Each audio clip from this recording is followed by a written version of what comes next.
Welcome to Boxing Scene Today. I'm Ricardo Celis. Here in the studio, we have Chris Algieri. In via Zoom, we got all the way from England, Paulie Malignaggi, the Magic Man, and from California, the Trainer of the Year, Robert Garcia. Gentlemen, I've seen in my days, in my years, I've been in boxing, great fights, and I've seen some terrible fights. One of those terrible fights was Shakur Stevenson against Edwin de los Santos. That's why it's very, very hard to believe that Shakur Stevenson, Chris, he mentioned that he's going to stand toe-to-toe against William El Camarón Zepeda. Now, depends on what you say is toe-to-toe. Do I think he's going to stand in front of him at times? Yeah, I think a lot, actually. You think he will? Absolutely. I think so. I think that his ability to control distance, even while not moving that much. Listen, I don't care what anybody says. He's not a runner. Shakur doesn't run. He makes you miss. He controls distance. He steps just out of range. He stays within countering position. So I could definitely see that. Also, you've got Zepeda needs to close the distance and get into position where he can be the most active fighter in the world like he is. I don't see him doing that against a defensive wizard like Shakur and a guy who can control distance the way that he can. Closing that distance is not easy on any boxer, but Shakur is probably the best distance control boxer in the world today.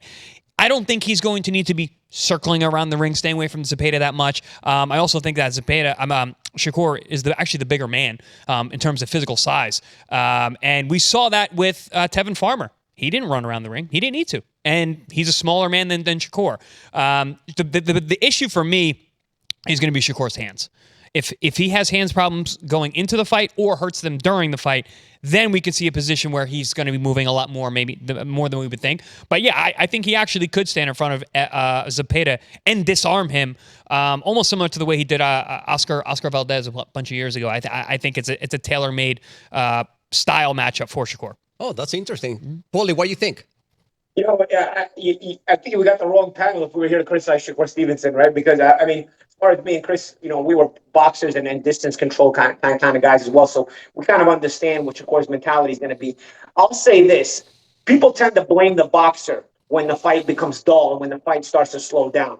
But you ever notice that when the boxer is in control of the pressure fighter, it's also the pressure fighter who suddenly stops throwing as many punches. It's also the pressure fighter who stops pressuring the way he usually pressures.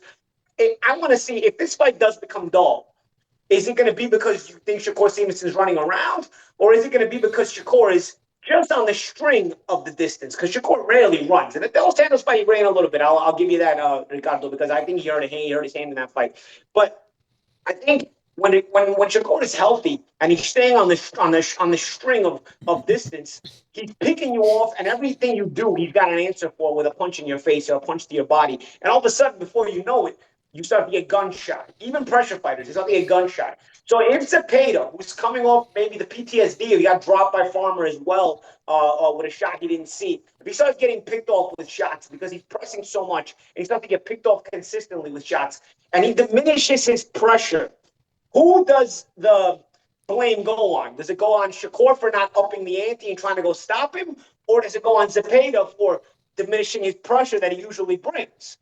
People tend to blame the boxer because because it's easier to relate to a guy. He's just going to come forward. That's any layman can understand just coming forward, pressuring. But not every layman can understand the nuances of boxing from a distance and picking spots and picking you off and making you put your hands in your pocket. I remember there was a fight when Guillermo Rigondeaux, who obviously used to get a lot of flack for this kind of stuff as well, was fighting the defending fighter of the year, Nonito Donaire, was fighting the fighter of the year. Nonito Donaire actually that same week, had just picked up his award for Ring Magazine Fighter of the Year. They fought that weekend, and Nonito couldn't get his hands out of his pocket. Guillermo just had him not wanting to throw punches at all. He had him completely gun shy. He could not get his hands off. Guillermo dominated the fight. So, Paulie, I was at that fight. Whose fault does that become? Paulie, I was at that fight. I was amazed. I mean, Rigondeaux was a wizard that night. His ability to disarm someone that dangerous. Nonito, don't forget, I was at that fight too. The moment he did that. You were there too, Robert. I was actually working on Nonito's corner. Give your thoughts, guys. So, Robert, what do you think about that? Do you think Shakur Stevenson? You were directly involved, Robert. Nonito got Fighter of the Year, and I got Trainer of the Year, and we go in that big fight, and we lost. That's just the way boxing is. now that we're talking about Shakur and Zepeda, I I don't think Shakur is gonna stand toe to toe. I think he's gonna fight smart. I don't think he's gonna run either. I think he's gonna fight smart, keep his distance, and look sensational. I think he's gonna look Yeah. sensational. He's gonna have a great performance. Might even hurt Cepeda, but I see him looking sensational, keeping his distance, using his angles, counter punching, and have a great performance. And also, let's remember that Turkey Al-Sheikh already mentioned that I'll he say doesn't this, want. guys. Yes, Paulie.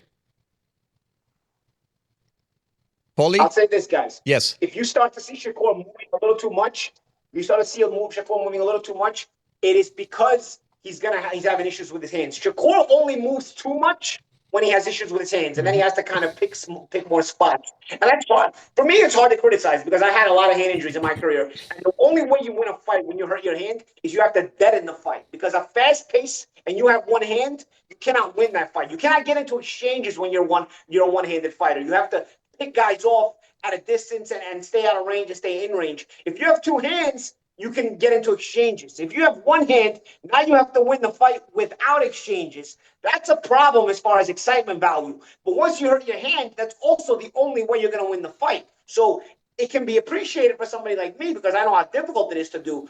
But of course, the layman wants action. Well, how can you give action if you hurt your hand? So I will say I don't expect Shakur to run either. I don't expect him to stay toe to toe. I agree with Coach Robert Garcia, but I do think if you do start to see Shakur moving a little bit too much, it's probably because he hurt his hand. But that's exactly what Turkey said, is that he doesn't want any more Tom and Jerry. He doesn't want fighters running all over the ring. And that's why, Robert, he wants to put a smaller ring.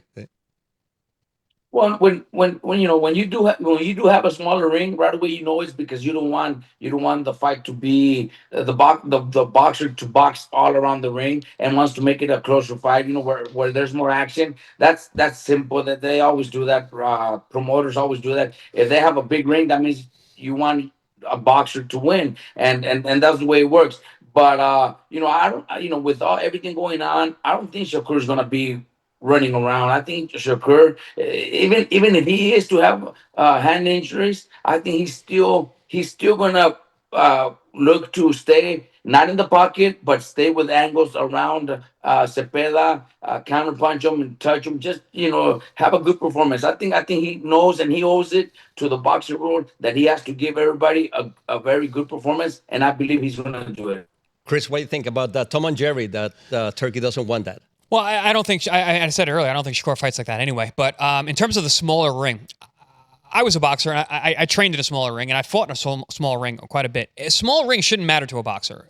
Distance control doesn't mean that you need a football field to fight in. It just you understand that you making a guy miss, you make him miss by a half an inch, you make him miss by a millimeter. You cut angles, you go underneath. So the lines of defense it's not just in and out. There's side to side. There's up and down. There's other ways. It's three-dimensional defense. It's not just okay. I got to get away. I got to fly away. And we see that with certain fighters as they're coming up. And we're seeing even certain YouTubers, guys who fly out of the way to try and get out of the way. Good fighters don't do that. Good defensive wizards don't do that. Pernell Whitaker didn't dive out of the way. He stood in front of you, made you miss. He changed levels. I feel like Shakur does the same thing. Also, and you got a guy, Paul, to your point earlier about let's see if the puncher becomes the reason why the fight gets dull if it ends up getting dull. A lot of times those guys are working so hard to gain real estate. Once they get on the inside, they're kind of like, oh, now what do I do? I just spent so much energy getting in here. I don't have the same juice to start throwing. Also, you're getting countered the whole way in. Those guys become a little more gun shy. But at the same time, those guys, once they do close that distance, oftentimes there becomes a little gap there. A lot of times a good boxer will step in, tie him up, spin him back to the outside. There's a lot of ways to work in a smaller ring and still be a boxer with distance control. Could be all the way out, could be all the way in, could be right in the middle distance, up, down, left, right. You got to think of that defense as 3D. It's not just linear. Only what do you think, especially because Camarón Cepeda, we know that he throws a lot of punches every round. Yeah, well, with Camarón Zepeda throwing a lot of punches around is obviously going to be the key to victory. The only issue is, like I said, with Shakur, it's distance control. You got to be able to close the gap and throw those punches. If you can't find your distance, you're not going to be able to throw those punches. So it's basically a battle of real estate. Camarón wants to be close. Shakur wants to be at mid range. I don't think Shakur wants to be outside at long range because then you end up going into flight, and you don't want to give a pressure guy like William Zepeda a lot of momentum coming forward all the time by you going into flight. So if you stay at mid range for most of the fight instead of at long range, you control him a little bit because at mid range you're always a threat to hit him and pick him off with shots. Zepeda wants to throw a lot of punches, but he's got to get at close range in order to do that. And so it's going to come down to, can Shakur Stevenson control that middle range, or is Zepeda going to close that middle range and make it a close range fight? At close range, as long as Zepeda doesn't allow himself to be tied up, he's going to have the advantage. But for me personally, it's going to be very, very difficult for Zepeda to make the fight a close range fight. But a mid-range fight is not a Tom and Jerry fight. A mid-range fight is not running around the ring. A mid-range fight is boxing masterfully. What do you think about that, Robert? That's exactly what Shakur's going to do. Fight at mid range. Zepeda definitely has to try to close the fight, to his style. But Shakur, even if it's a small ring, Shakur has the footwork and the angles where you don't need a big ring to fight the way Shakur fights. Shakur doesn't need a big ring to circle around his opponent and make him miss and counterpunch him. I think mid range is where he's going to fight. And like I said earlier, I think we're going to have a great performance by Shakur. This is going to be a great fight. This for the WBC lightweight title. Do you think this should be the main event instead of Edgar Berlanga versus Khamzat Shiraz?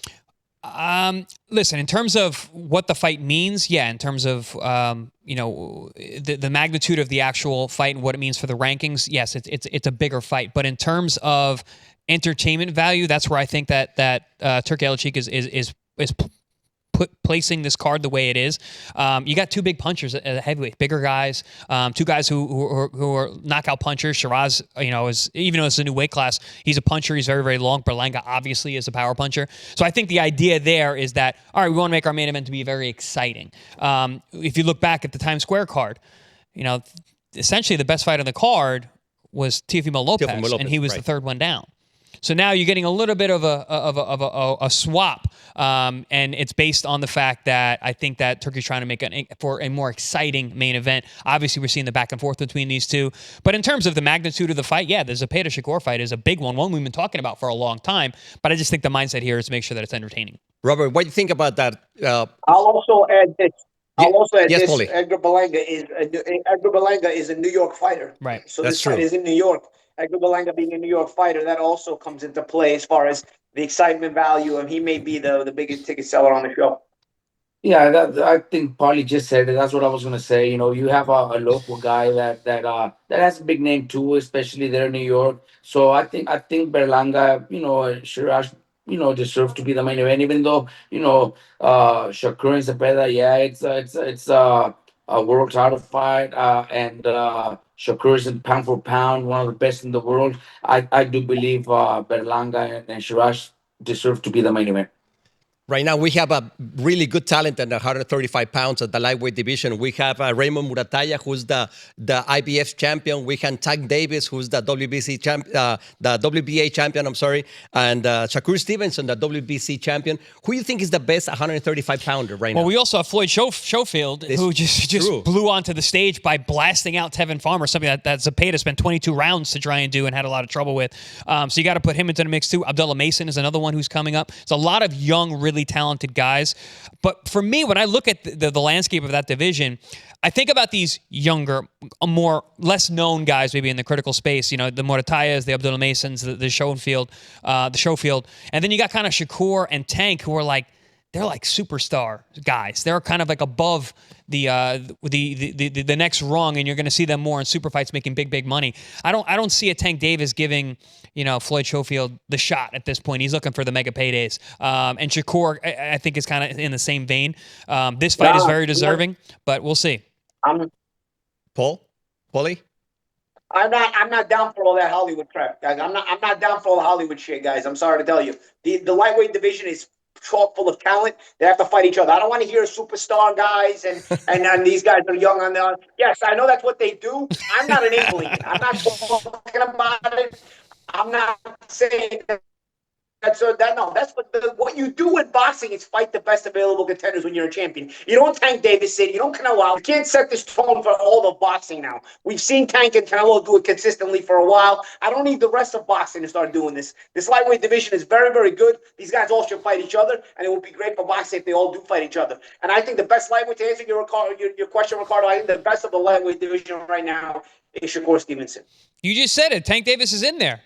One of the guys that you said that is not fighting all these other guys. You just said. I mean, but he's a Hollywood guy. Well, like Canelo. He's a Hollywood guy. They don't want to fight their best available contenders. I'm being realistic. We're going to see what we're actually going to see. A lot of these guys, you see it at the top all the time. When there's that big gap between the guys who are more well known and the young and up and comers, we rarely see them intermix. But that's a new thing. That's a new Hollywood thing. That was never the case in boxing before. That's a new Hollywood thing. I don't want to see that. But you know what? That's a new precedent. And you would think we wouldn't be seeing that now. You would think we wouldn't be seeing that now because we do have Riyadh Season and Turki Al Sheikh making these fights, but we're still seeing this separation between, using Paulie's word, Hollywood and then these top contenders. I mean, I agree with you, Paulie, but I'm just saying I'm being realistic. That fight's going to be on the DAZN pay-per-view, but we're going to have a great card also July 12th here in Pro Box TV. We're going to have Lester Martinez against Pierre Di Bombe in 168 pounds. Going to be a great fight from Fresno, California. Thanks to Chris Algieri, Paulie Malignaggi, Robert Garcia. I'm Ricardo Celis. Thank you for watching Boxing Scene Today.